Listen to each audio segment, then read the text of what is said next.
మీరందరు చాలా రోజుల నుంచి అక్క రోజ్ యాపిల్ చెట్టు పెట్టు, ఆ రోజ్ యాపిల్ ఫ్రూట్ తినేసి దాని లోపల ఉన్న సీడ్స్ పెట్టు అని చెప్పి మస్తు రోజుల నుంచి అడుగుతున్నారు గైస్. యాక్చువల్గా దీనికి ఒక స్టోరీ ఉంది. మా ఇంట్లో లాస్ట్ అంటే కొన్ని ఇయర్స్ కింద ఇంట్లో వైట్ కలర్ యాపిల్ అంటే ఈ రోజ్ యాపిల్ అనే వైట్ కలర్వి చెట్టు ఉండే, వైట్ యాపిల్స్ ఏమంటారు వాటి వాటర్ యాపిల్స్.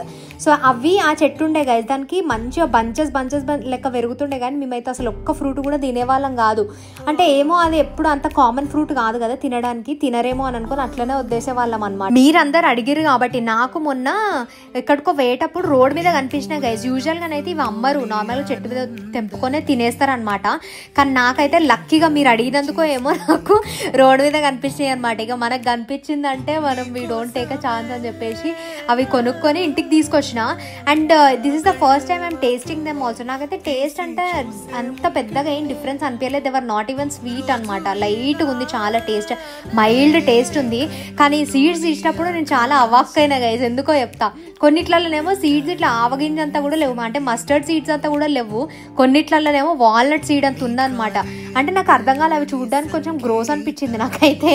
అంటే దే ఆర్ లైక్ ముదిరిపోయిన ఫ్రూట్స్ ఏమో, అందుకని అంత పెద్ద సీడ్ అయిందేమో అని అనిపించింది. What do you think? ఆ సీడ్స్ ఎందుకు అంత పెద్దగా పెరిగినాయి కొన్నిట్లల్లో అనేది if you know let me know in the comments. ఇవైతే vermi compost, cocopeat, red soil మిక్స్లో పెట్టినా. ఇక చూడాలి ఎప్పుడు పెరుగుతుందో. అప్పటి వరకు మీరైతే ఛానల్ మీద 2 కన్నులు వేసి ఉంచండి.